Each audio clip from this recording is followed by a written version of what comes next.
வணக்கம் ஃப்ரெண்ட்ஸ், இது நம்மளுடைய பட்ஜெட் குடும்பம். இன்றைக்கி நம்மளுடைய பட்ஜெட் குடும்பம் நிகழ்ச்சியில் எங்கள் வீட்டு பூஜை ரூமை தான் நான் உங்களுக்கு காமிக்க போகிறேன்.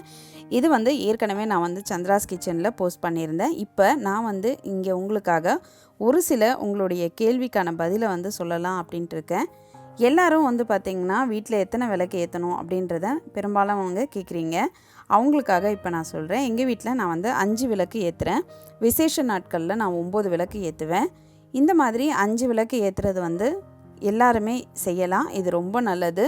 அப்படி முடியாதவங்க ஒரு விளக்கு இல்லைனா 3 விளக்கு கூட நீங்கள் ஏற்றலாம்.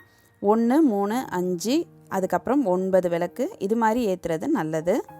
எல்லாருக்கும் பார்த்திங்கன்னா குலதெய்வம்னு ஒருத்தவங்களை ஃபோட்டோவாக வச்சு பூஜை பண்ணுவாங்க. அப்படி குலதெய்வங்கள் சிலருக்கு பார்த்திங்கன்னா உக்ரமான தெய்வங்கள் இருப்பாங்க. அவங்கள நம்ம ஃபோட்டோவாக வச்சு கும்பிட முடியாது.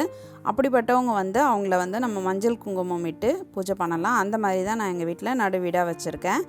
அதுக்கப்புறம் எங்களுக்கு ரொம்ப பிடித்தமான முருகருடைய ஃபோட்டோஸ் நாங்கள் வீட்டில் நிறைய வச்சுருப்போம். அந்த மாதிரி ஃபோட்டோஸ் தான் இப்போ நீங்கள் பார்த்துக்கிட்டு இருக்கிறது. ஆறுபடை வீடு, அதுக்கப்புறம் திருத்தணி முருகர், திருச்செந்தூர் வள்ளி தேவானை முருகரோட நான் அந்த ஃபோட்டோவும் வச்சுருக்கேன். அடுத்தது இருக்கங்குடி மாரியம்மன் அவங்களுடைய ஃபோட்டோவும் வச்சுருக்கேன். ராமர் பட்டாபிஷேகம் வீட்டில் வச்சு பூஜை பண்ணால் சந்தோஷமான செய்திகள்லாம் நிறையா வரும் அப்படின்னு சொல்லுவாங்க. அதனால் அந்த ஃபோட்டோ வச்சுருக்கேன். எங்களுடைய குலதெய்வத்தை நான் நடுவீடாக மஞ்சள் குங்குமம் விட்டு வச்சுருக்கேன். இது ஒவ்வொருத்தருடைய பழக்கங்களுக்கு மாறும். எல்லாருமே நிறைய பேர் கேட்டிருந்தீங்க, குலதெய்வம் தெரியலனா என்ன பண்ணுறது அப்படின்னு சொல்லிட்டு. உங்களுடைய சொந்தக்காரங்க கிட்ட நீங்கள் கேட்டு பாருங்கள், யாராவது ஒருத்தருக்காவது அந்த குலதெய்வம் தெரியுதான்ட்டு. அப்படி யாருக்குமே தெரியாத பட்சத்தில் நீங்கள் இவ்வளோ நாளாக யாரை பூஜை பண்ணிகிட்டு இருந்தாங்கன்றதை விசாரித்து, அப்படி இல்லைனா உங்களுடைய இஷ்ட தெய்வத்தையே நீங்கள் குலதெய்வமாக நினச்சி பூஜை பண்ணலாம். இதை பற்றி நான் உங்களுக்கு தனியாக ஒரு வீடியோவில் சொல்கிறேன். அடுத்து நான் லக்ஷ்மி குபேரர் பூஜைக்கு வைக்கக்கூடிய சிலைகள் எல்லாமே வடக்க பார்த்து தான் வச்சுருக்கேன். இது வடக்க பார்த்து லக்ஷ்மி குபேரருடைய சிலைகள் இருக்குது. லக்ஷ்மியும் குபேரனும் சேர்ந்த சிலை இது. அதுக்கப்புறம் வாஸ்து மீன் இதெல்லாம் வச்சுருக்கேன். அப்புறம் லக்ஷ்மி குபேரர் விளக்கு பச்சை கலர் திரி போட்டு நெய் விட்டு நான் விளக்கேற்றிருக்கேன்.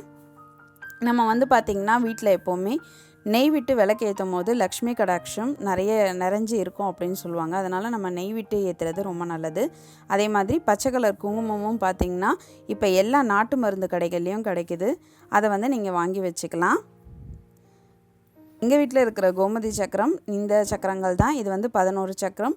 இதுக்கு நான் துணி எதுவும் போடலை, பூ போட்டு நான் பூஜை பண்ணிக்கிட்டு இருக்கேன்.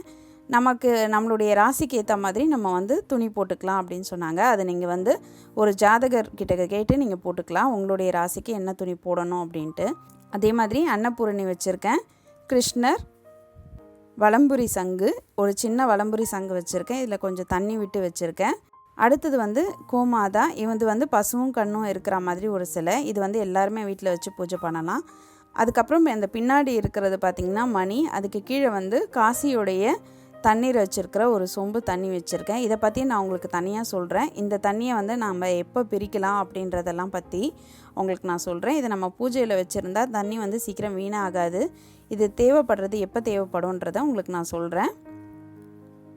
சரவணபவ யந்திரம் பார்த்திங்கன்னா எல்லாத்துக்கும் சமமானது. நாங்கள் முருகரை வழிபடுறதுனால நான் சரவணபவ யந்திரம் வச்சுருக்கேன். யந்திரத்துக்கு எப்படி பூஜை பண்ணணும் அப்படின்றதெல்லாம் நான் உங்களுக்கு தனியாக ஒரு வீடியோவாக நான் அப்லோட் பண்ணுறேன். இந்த பாலாடை பார்த்திங்கன்னா ட்ரிப்ளிகேனில் இருக்கக்கூடிய ஒரு அங்காள பரமேஸ்வரி கோவிலில் மசானா கொள்ளையப்போ வேண்டுதல் பண்ணிவிட்டு கொடுப்பாங்க. குழந்தை இல்லாதவங்களுக்கு அந்த குழந்தை பிறக்கும் அப்படின்னு சொல்லிட்டு ஒரு நம்பிக்கை. இது மசானா கொள்ளையப்போ எனக்கு கிடைச்சது. இதையும் நான் பூஜையில் வச்சுருக்கேன். இந்த கோலத்தை பற்றி நான் சொல்லிடுறேன். இந்த கோலம் நம்ம அச்சு வச்சு தான் போட்டிருக்கிறது. 2 யானை அதுக்கப்புறம் தேர் இருக்க மாதிரி. இது எப்போவுமே நம்ம சாமி முன்னாடி போடுறது நல்லது. அதே மாதிரி இந்த கோலம் பார்த்திங்கன்னா நான் அரிசி மாவில் தான் போட்டிருக்கேன். அரிசி மாவை நம்ம பவுடரை அரைச்சி வச்சு இந்த கோலம் போட்டு வச்சா பார்க்குறதுக்கு ரொம்ப அழகாக இருக்கும். இந்த கலச சொம்பை பற்றி ஏற்கனவே நான் வீடியோவும் போட்டிருக்கேன். இந்த கலச சொம்பு 2 தான் நாங்கள் வீட்டில் வைப்போம். அதனால் உங்களுக்கு அந்த 2 வச்சுருக்கேன். சிலர் 1 வைக்கலாமா அப்படின்னு கேட்டுட்ருக்கீங்க. எங்கள் வீட்டில் நாங்கள் 2 வைக்கிறோம்.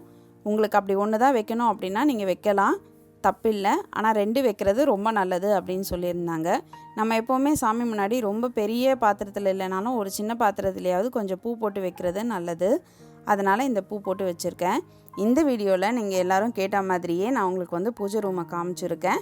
இந்த பூஜை ரூம் நான் ஏற்கனவே கொஞ்சம் விளக்கமாக சந்திராஸ் கிச்சன்லேயும் போட்டிருக்கேன். சந்திராஸ் கிச்சனில் இருக்கக்கூடிய லிங்க்கை நான் உங்களுக்கு கொடுக்குறேன். உங்களுக்கு தேவைப்பட்டால் நீங்கள் அதையும் கிளிக் பண்ணி பாருங்கள். அதில் நான் இன்னும் டீட்டெயில்டாக எல்லா விஷயத்தையும் சொல்லியிருப்பேன். இந்த வீடியோ உங்களுக்கு பிடிச்சிருந்ததுன்னா லைக் பண்ணுங்கள், மறக்காமல் பட்ஜெட் குடும்பம் சேனலுக்கு சப்ஸ்கிரைப் பண்ணுங்கள். உங்களுடைய ஃபீட்பேக்கையும் கமெண்ட்டையும் சொல்லுங்கள்.